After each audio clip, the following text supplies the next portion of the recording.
দুনিয়ার কোন কাফের আমার আপনার রাসূলের চরিত্র নিয়ে কোন ধরনের খারাপ কথা যেন না বলতে পারে। এজন্যই আমার আপনার রাসূলের চরিত্রের সত্যায়ন করতে গিয়ে আল্লাহ তাআলা বলেন, লাকাদ কানা লাকুম ফি রাসূলিল্লাহি উসওয়াতুন হাসানাহ।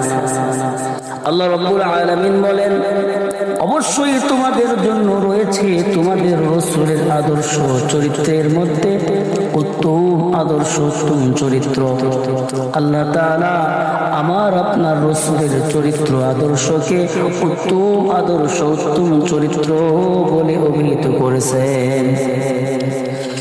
আমরা যদি রাসূলের আদর্শে আদর্শবান হতে চাই, রাসূলের চরিত্রে চরিত্রবান হতে চাই, তাহলে অবশ্যই আমাদের জন্য ৬টি বিষয় স্মরণ রাখতে হবে।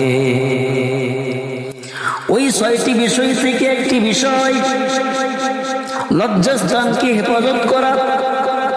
এ ব্যাপারে আমার আপনার নবী বিশ্ব নবী সাল্লাল্লাহু আলাইহি ওয়াসাল্লাম বলেন, মাইয়াজমাল্লি মা বাইনা লিহিয়াইহি ওয়া মা বাইনা রিজলাইহি আদমাল্লাহুল জান্নাহ।